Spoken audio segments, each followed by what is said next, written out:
Yeah, Carbero, hey, Carbero, eh. Carbero, T-boy, danger, Carbero, eh.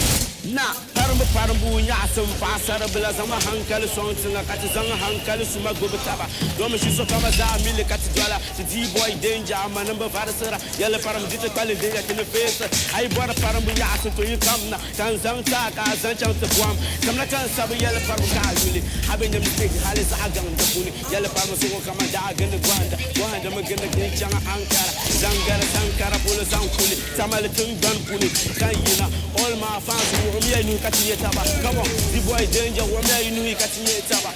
Rap danger. Come on, ha, rap danger.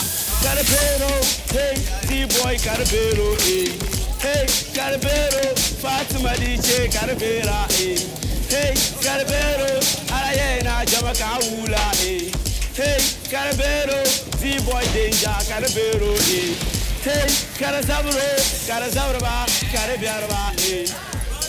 Come on.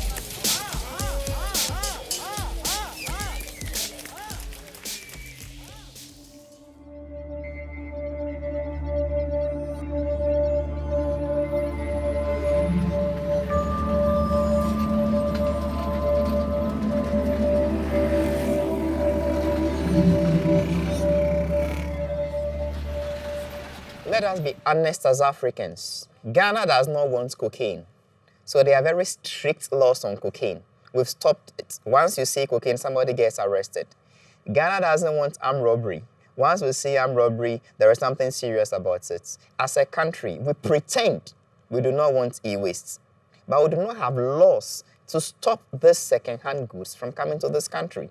It is sheer pretense. It is sheer hypocrisy. The things we do not want as a country, we fight it. And that is our culture. It's about business, about money. I mean, it's the second-hand market in Ghana is very huge. This is a country where we don't produce much. Most of the things we do is import, trade, import, trade, import, trade. Now, as a developing country, people are beginning to get interested in, gadgets. An unemployed country, they don't have money to buy brand new gadgets. So there is a huge market for second-hand goods.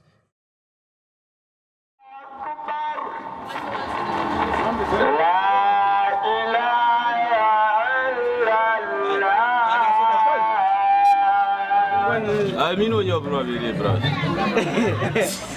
No, I mean,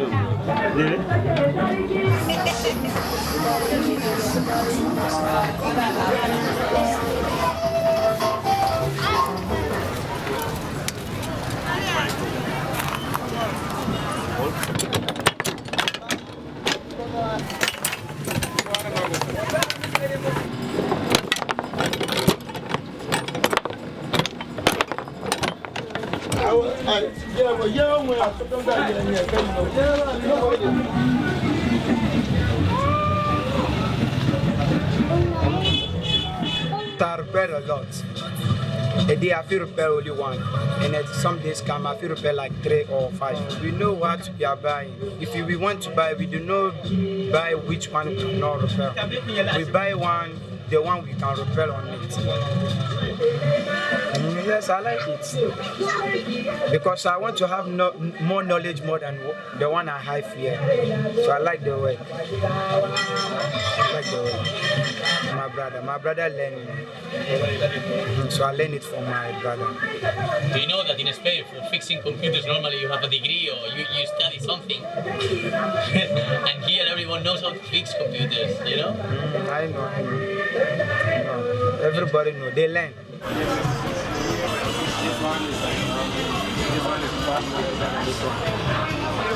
I'm a musician, I'm an artist, and the equipment we use here, the old equipment or slightly used equipment that we use here is better than the brand new from China, because I've been using equipment since from 71 up to date.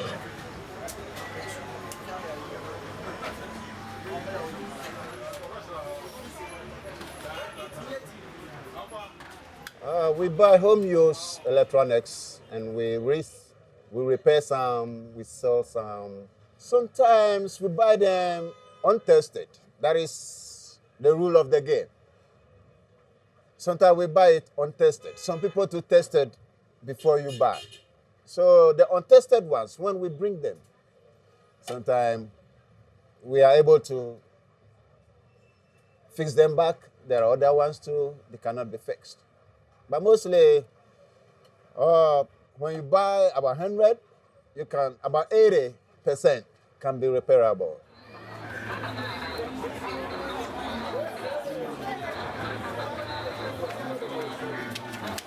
I think as a country, it is not our priority. We've not been serious about it. Although we know it exists and we know it is dangerous, there is no concerted effort as a country in addressing this issue. Our position has been clear. The law is clear. Anybody who deposits illegal waste, you send it back. If you don't, and we take it and we recycle it in Ghana, you pay for the cost. And there are some nuggets of wisdom to take from the last verse of the Captain Planet song. We the planeteers, you can be one too. Saving the planet is the thing to do. Looting and polluting is not the way. Hear what Captain Planet has to say. The power is yours.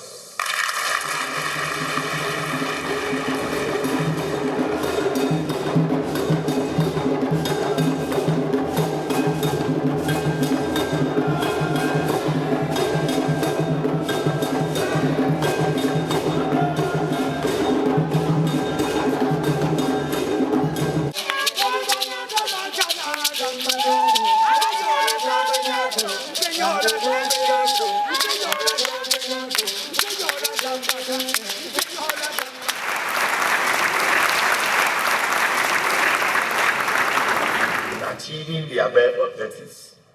It is we Ghanaians. If we know this is bad and our leadership knows this is bad, what have they done over the decades? So we may sign conventions and speak about it. It's nice to put on suits and go and stand on TV. You know, e-waste is bad. It is affecting Ghanaians. Deep down in their hearts, in their daily activities, what are they doing to stop it? Nothing. The leadership of this country has over the years closed one eye on that illegality because stopping it will cost them some votes. And it will take human beings working together to resolve this challenge. If our president goes to sign something tomorrow, as I signed already on e-waste, if it is just a convention that was signed in Geneva or UK or Thailand or Europe somewhere, my grandmother doesn't know about it. She's not going to school before. They are in the majority. There are almost about 25 different terminals. You have to cover the 25 terminals. But with the misdescription of goods, you cannot even cover 25%. You cannot. If you have to shred a container, it takes you almost a whole day to shred a 45-footer container. And once you are in there doing that, other areas are free to do what they want. Now, the things that are coming from the EU, and you realize that the customs, the border controls, the police, they all see it and they leave it and it comes here. It takes me almost about $12,000 to re-export a container from here. That is my country's money. That's the truth. Every electronic gadget you buy, there's a disposal fee attached to it. Who takes that money?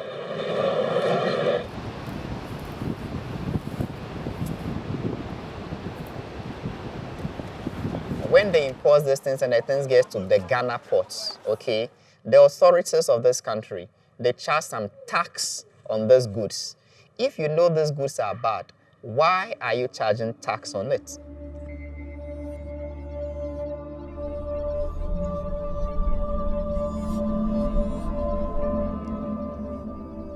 The countries that did the best, they had no natural resources, no diamonds, no oil. What did they have? Fixers. They had people in Singapore that were buying used hard drives from the US and repairing them until they were so good at it that Western Digital and Seagate, they built factories there. And that's what we want to see 10 years from now. A TV repairman is like being an engineer. You know, that's like, They don't have the choice to go to MIT, to become a rocket engineer. They've learned to do something themselves by studying the textbooks, and with their own hands, they fix the wires, fix the circuit boards, and make something that somebody in Africa can now afford. Now they can watch the World Cup before they couldn't. Now they can get online and get a Gmail account before they couldn't. And you know what? In the end, the manufacturers are going to be happy, because the more people in Africa that can afford to get on the internet, the more people in Africa and South America and India that can learn to have a Facebook account, someday those people are going to want a new computer.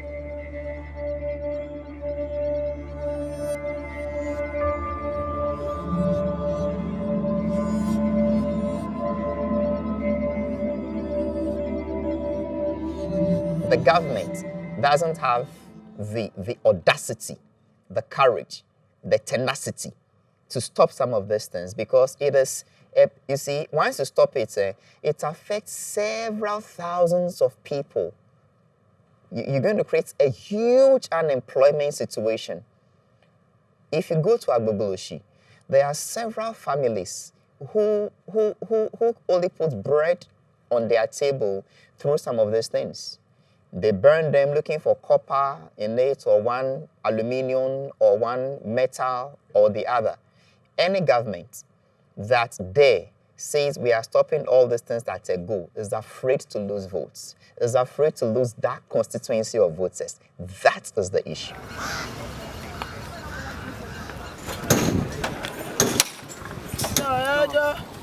My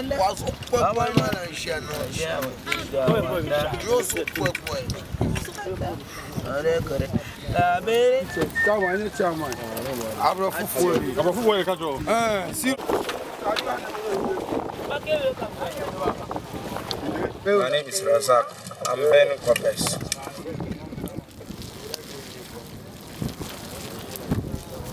When you have a matter, I believe no money, no business. You're not an armed robber.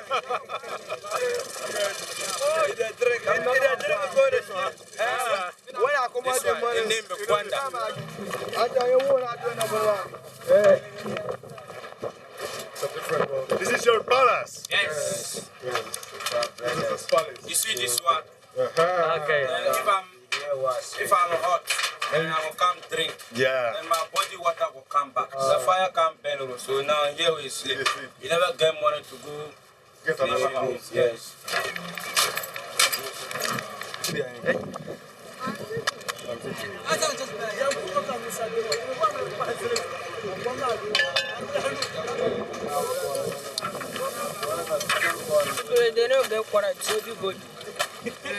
We have a lack of job opportunity.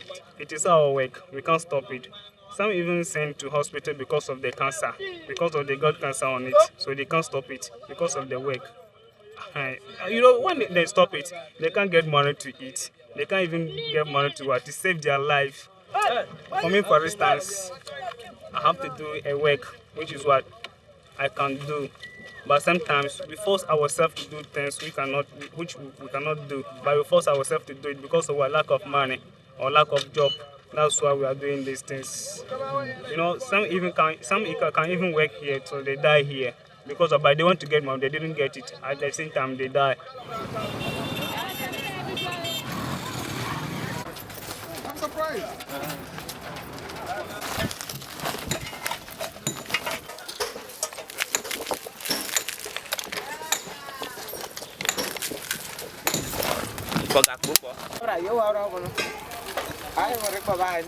Okay. Well, these are very young people who also work here at the dump site collecting the e-waste. Because they are not so strong, what they do is to sift the soil, and they would find some metals which they also go to sell, and then have some money to buy some food. And then it is weighed there. Once they weigh their stuff, then they are paid some money. Another person comes to buy the waste, and it is taken to the port. It is taken to some companies that would need copper or would need other metals.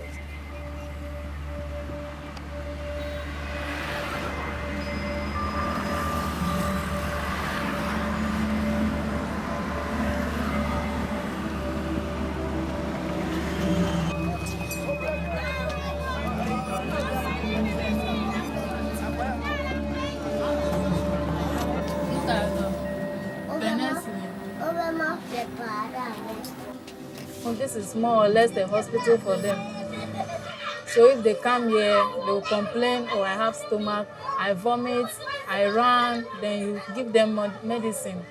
Most of them, when they come, you give them the medicine, they will tell you they can't afford it. So you have to give them the one that is not costive.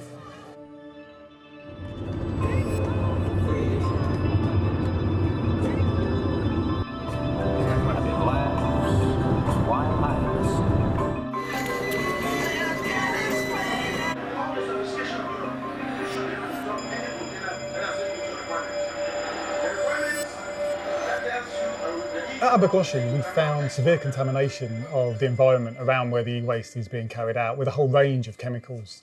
And it's similar to what we've found at e-waste recycling sites in some other countries as well. So we found extremely high levels of some toxic metals, things like lead and cadmium, and also a whole complex mixture of organic chemicals. Now, many of these are put in the devices when they're manufactured. Some of them are generated when the plastics in electronics are burnt. A lot of the chemicals are highly persistent. They just don't break down or break down very slowly in the environment. So they'll stay there for many years to come. And some of them can even build up in the food chain. So this whole mixture of chemicals is causing severe environmental contamination around where these e-wastes are being recycled.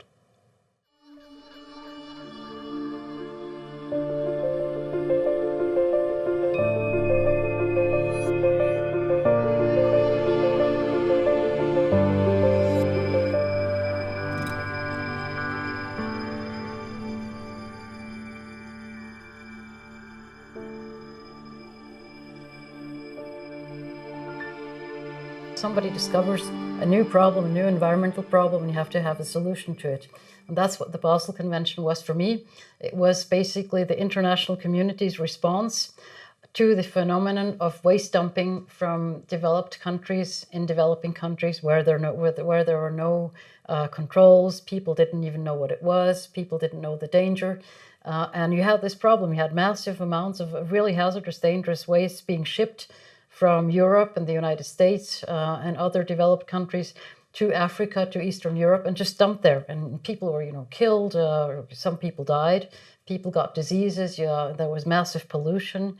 Animals died. Rivers and wetlands and whatever were polluted.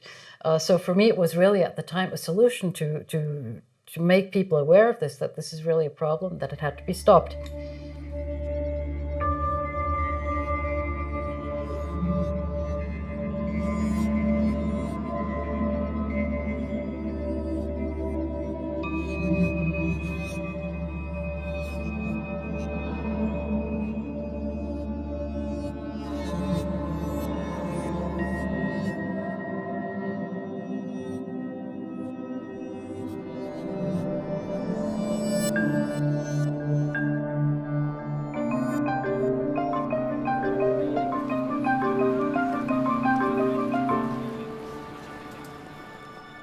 My name is Ugo Valauri, and I'm one of the co-founders of the Restart project, which we started in London in June 2012, and we've been running now for over 2 years for over 70 events just in London alone, and approximately close to 50 events outside of London and internationally, still in the past 2 years. The Restart project is a social enterprise which we created in London with the objective of changing people's relationship with technology, learning how to repair things, and by doing that, learning more how to have control over the digital devices that are multiplying in our everyday life. Well, the Restart project was set up with a very simple slogan that I think is valid for people everywhere in the world. And that slogan is, do not despair, just repair. I think sometimes we underestimate the powerful reality of taking something apart, learning how it works, learning what the fault was, and being personally empowered together with other individuals that help you to put it back together, plug it, and see it working again. And in a sense, our attachment to that device becomes much stronger afterwards. And a lot of people end up struggling with things that they used to love and that they associate personal memories to, and they can't find a way to fix them, so they just put them in a corner of their house and move on. But it is so inspiring to see people learn a new skill and learn how, instead of wasting stuff, they can give it a new life.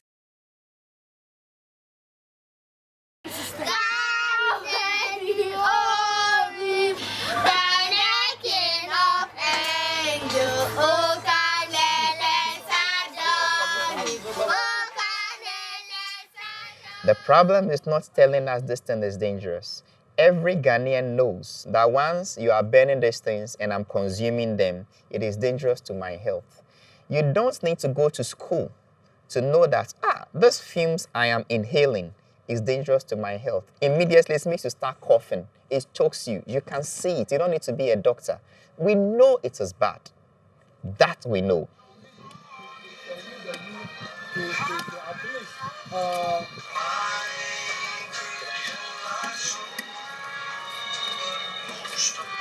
You see, we are suffering. Actually, government had to come out to do something for we the youth to at least establish some good business or factories, so investment, so that when we get foreign investors to come in, they can also build something better or factories. For this, our young youth brothers to also benefit from that. Cables that we burn here, yes, you see, very well.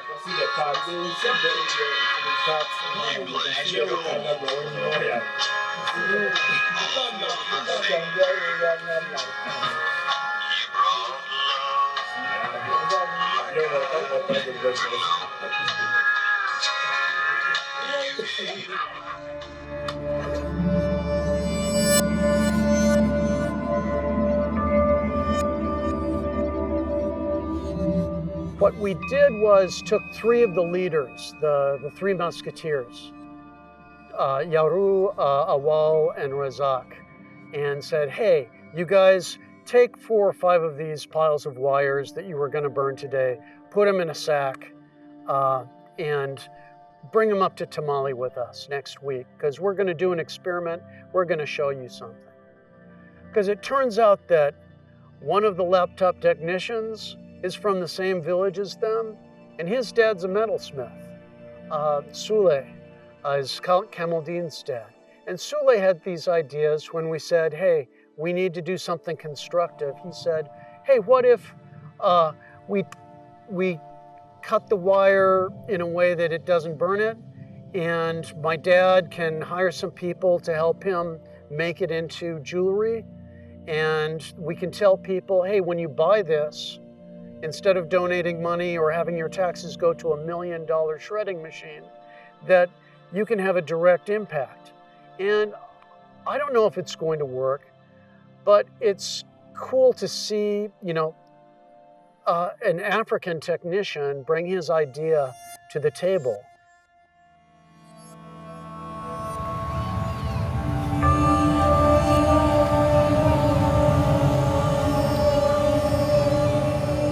In the north, they don't have like ways and means to be able to cater for themselves, Most of them you see here, they don't have parents.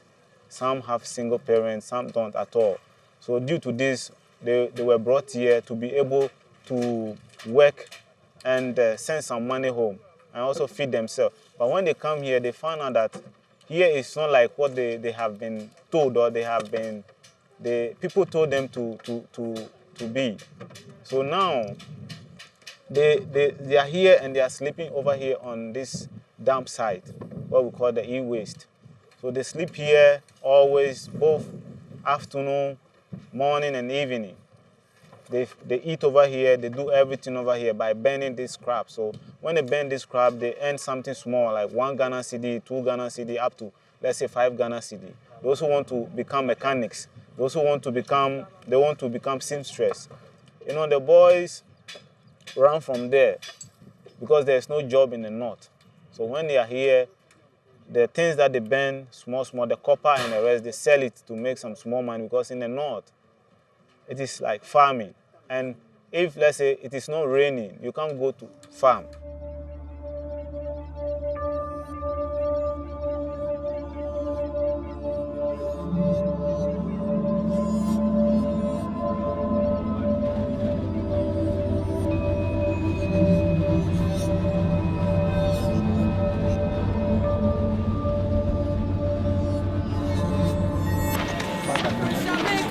But I hold my ground. Trouble come looking, but I'm nowhere to be found. They search and search, but I'm gone with the wind. I feel like a winner in this life for sin. It hurts my heart, makes me feel so bad to see my little brothers and sisters suffer out of the scorching heat. Can't get food for eat. Mr. Wicked Man done to push this no feather. Or you sleep at night, can't so superpower. Mama got a skill, ain't get no tool. Papa go no school, the system want take him for fool. Misleading, the local youth with them guns and drugs. Drive them out of sanity with their materiality. See the house. My father wants sleep. My brother wants sleep here. My father wants sleep here. My mother wants sleep here. Me, which place I go sleep? Me I not get room. Me I not get anything. So me I leave Accra and come back. Me I don't know which place I go sleep. Me I never know. Me I need to born, then get money. Look my parents, my fathers, my family all.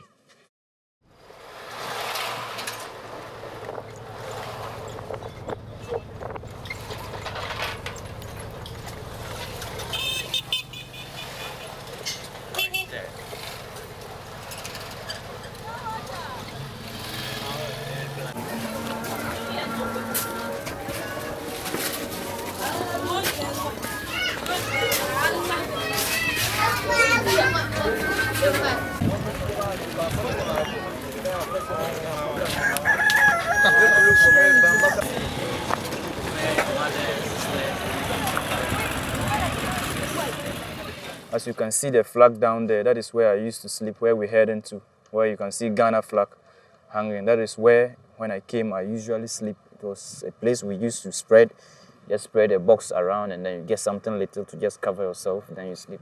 I stayed for that for about 3 to 4 months outside, sleeping around this water. It was even deeper than this, and I think now, because years has taken place, the place has been filled up. As you can even see, an example of the water still lying down. So you can see there was a lot of water here, and we're staying just exactly after that place. You can see how bad it was as then, sleeping outside. The mosquitoes, aside that, the smell. People used to die, friends used to die, and it was something that was like running through my mind, my brain. I was very bad, and I was like looking, when will I live here, and praying to live. Living here and breaking computers, breaking e-waste materials just to pick copper, pick metal. I'm now happy today. I'm no more breaking computers just to pick parts or pick e-waste, but today I'm now using computer. Hey, nyama kandole yui mbwara mina zanga yulonti makati beni ako kantu sinye lova abe bwara ma dungura ni changwali. Hey, the boy danger, unkum the boni, Paba Salima, Sama yulonti makati benfa. Ayuno wazo kama unkuli dola. Hey, kamar mangmare jeregenda, mama manga kaza sikazara, sana malo yini koza sikachana. Hey, the boy danger man kum de pam nduringe na nyama kakana nyama mpaba salma ngo kambo. So if you think you want to do something, have it in mind, this is what I want to do. Even if you're not qualified, you can still go back and write BEC. You can use that certificate to apply for something, you understand? And you go into an institution to ask their qualifications and then their tuition, you definitely will ask for forms. Maybe the forms, they say it's 20 Ghana. And I'm sure maybe here you get money, maybe in a week you can get like 30 Ghana. You can save the little. maybe in a month you can go and acquire the tuition. Don't wait for help. You can only like try climbing, then you ask for push. When you try climbing, then people can help push you. You can start with nothing, but you must try to help yourself. Yeah, in your own way. Yeah.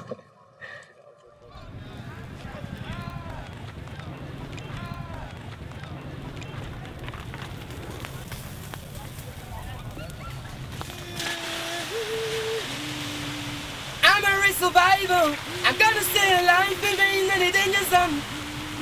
Too hard not to crack, nowhere to run. I got no place to hide and I'm a real survivor. I'm gonna stay alive even in any danger zone. Too hard not to crack, nowhere to run. I got nowhere to hide and I'm a real survivor.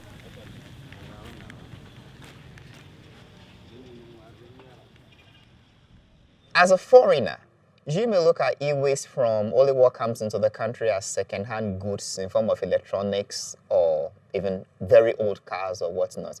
My brother, it goes beyond that. Go to the various abattoirs where we slaughter cows and goats. We use ties, car ties, in burning these animals. And this is not a secret. They don't hide to do it. You see them just look for those old used ties, put petrol on it, set it ablaze, and put the animals on it for us to turn it just to burn away the fur, burn away the hair. And this is what we consume. It is not only for the low class, no. The ministers also buy from the chobbers, and that is how they skin their meat. It goes to the restaurants. It goes everywhere.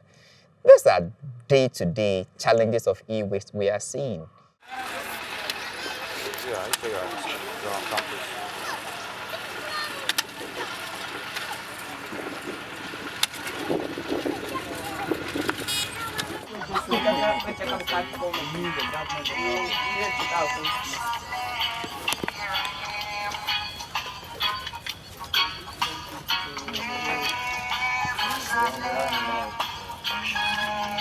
That's all the boys see. Those are the boys with that. Boys are there. Exhibit B. The smoke is exhibit B. See, because to eat only. See, woman, see, all our hands cut rashes because of mosquitoes. Mosquito bite. Mosquito bite. You see, when I went inside right now, the red ants, they were eating my legs, and that is where they sleep.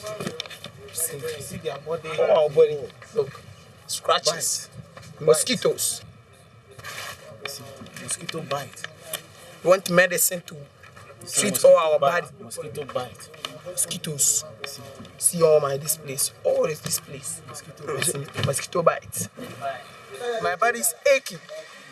All you see is aching me. Ganja helps. A lot.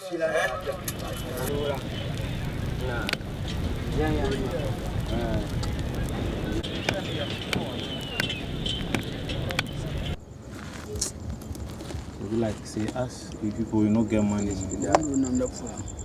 But you know that unless you not get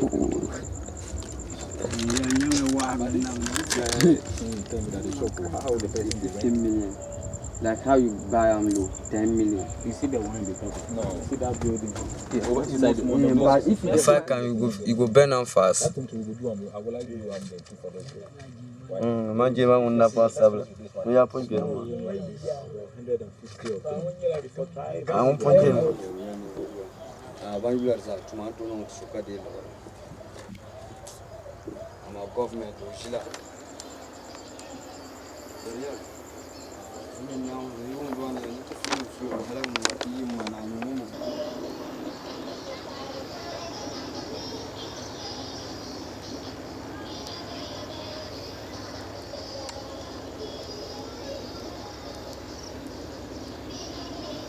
This last week Friday, one of them was going about the road, picking those wires and use computer stuff. So when he was going around picking them, he was knocked down by a car.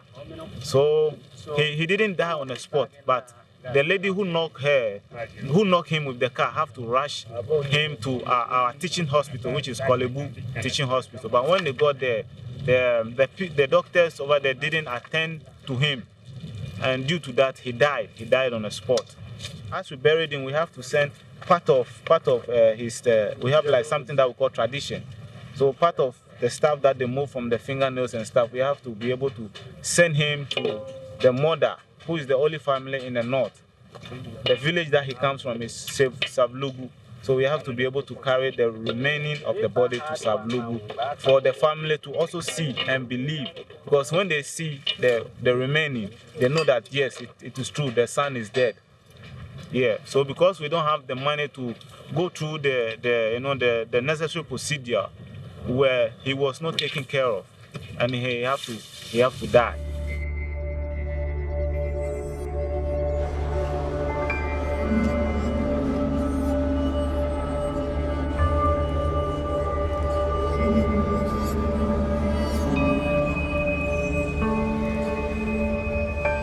What I found is that if I went back to Africa and I found one of my students taking a laptop and repairing it by replacing the capacitor, generating $700 worth of value in 45 minutes of work, I would see the most exciting thing I could imagine.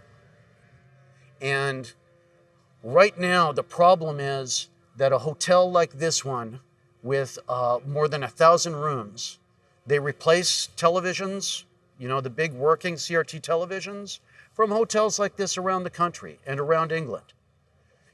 Thousands of working TVs because their customers want flat.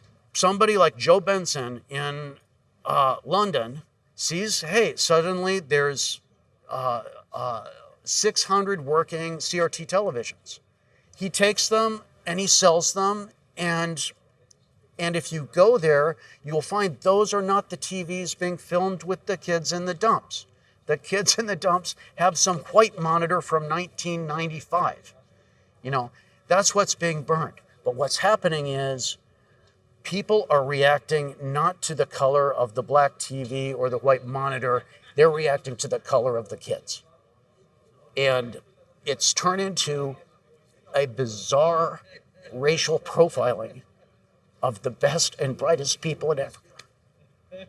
And this year, they actually put a guy in jail for it.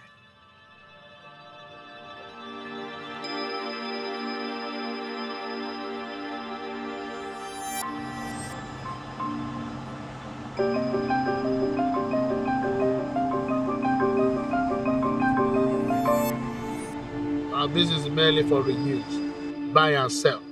We have customers for all over African countries. Every customer have their file.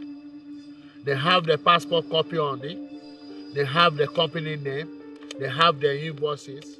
First meeting is 2008, when they start coming around. They now have a clue this business exists. When they start coming, they're not happy with the testing. You will not have a clue with television. So environmental agency can't just stand in, telling you, oh, I open this container, oh, cable of TV is cut. To change the cable take you 5 minutes, 2 minutes to change the cable. I can rewire the whole TV for bloody 10 minutes. If we will not use what we have, we keep on breaking down. We keep on building. What happened to the environment? Environment will get fucked. If the environmental agency really be honest and be truthful, they should go to Africa, force the African government to have recycling everywhere.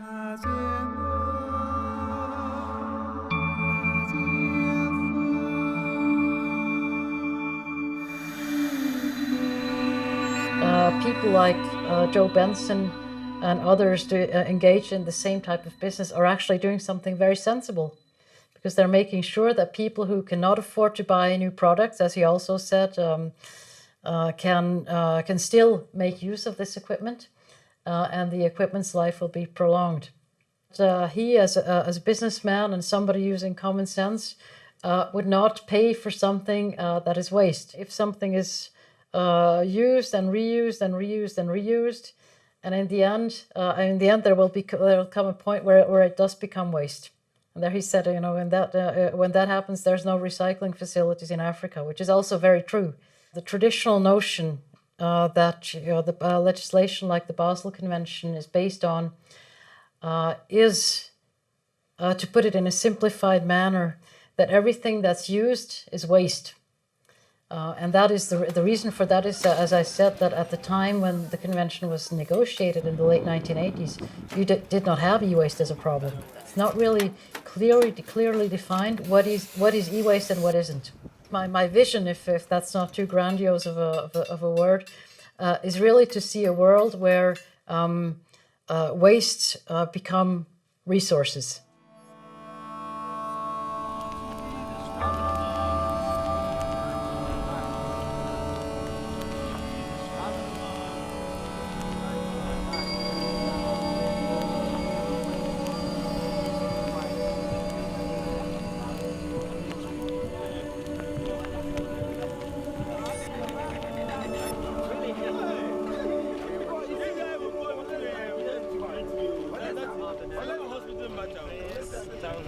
Old television like 1970s.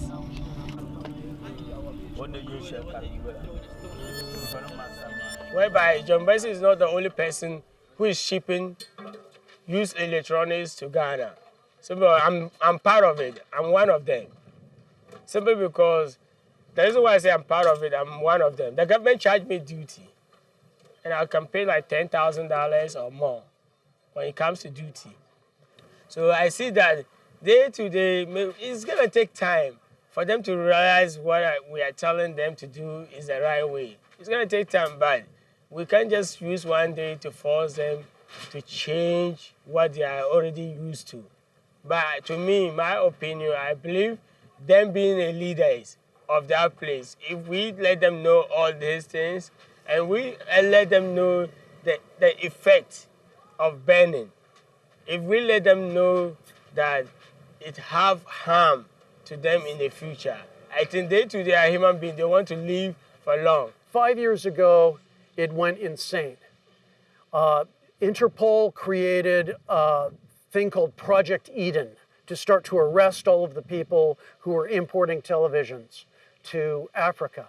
People like Joe Benson and hundreds of others, my friend Wahab. And that's where we said, we've got to get active. We formed an association, Fair Trade Recycling, to try to create a network in Africa's tech sector so that they can communicate better to the regulators that I used to work with and say, time out.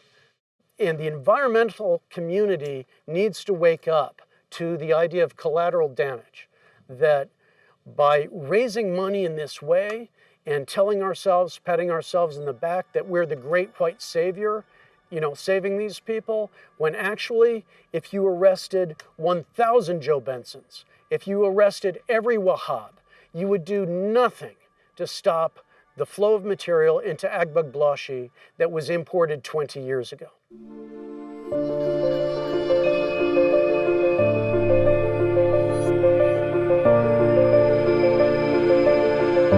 The most harmful thing is the burning of the wire because of the dioxins and the toxins that are created from when you burn off all the plastic to get the copper. So I thought that was the best thing to solve because it's the thing that has the biggest impact on the environment and the biggest impact on the people's health that are doing it. So the way the system works is that you put wires in the top here, and inside there's a shredder that shreds it up. So there's a series of blades that spin around and shred up the wiring, and then it comes out the bottom here. And it comes out as lots of bits of plastic and lots of bits of metal. So that is then a big mix of stuff that you have to separate into, which is the hard bit. So shredding up wire is quite easy. You don't need anything too technical to do that. But then to separate the plastic from the metal, you need to develop another machine to do that, which is this machine over here. Shall I bring it over here or?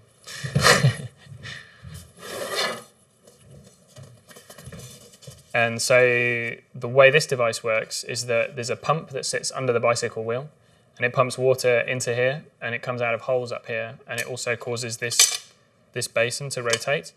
What happens is that all the material gets into the water, but because the copper is slightly heavier, it stays on this lip and is carried up the basin and through the hole in the center.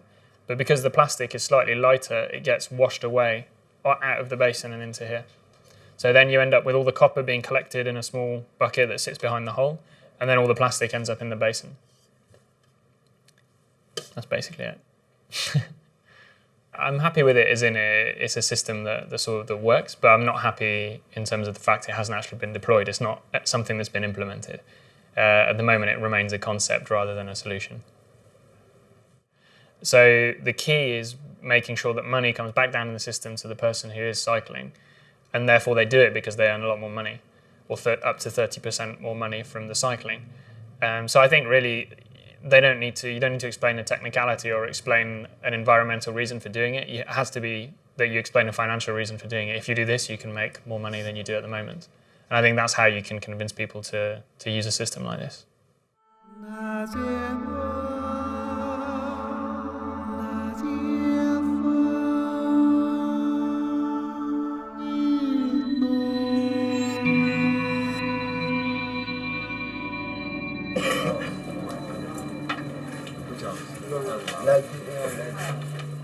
You and your people. So, you see, that's why I'm needing to buy a house. This is my brother's house. I can't get house.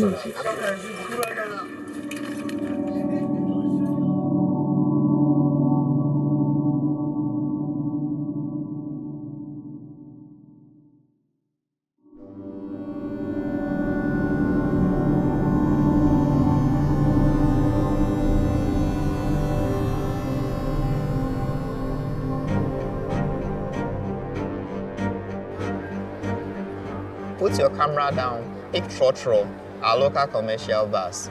You will see many vehicles in Accra here. E-waste. Should I blame the white man? No. Who takes income tax on that vehicle? The government of Ghana. Who gave that vehicle roadworthy license? The government of Ghana. Who insured that vehicle? The government of Ghana. Why should I blame the white man who sits in this country and has not done anything wrong? So it's just blame game. You keep shifting the blame, but you've not solved the problem. Okay, so let's say it is not anybody's fault, but the things are still here. If we really want to stop them, why are we not fighting them?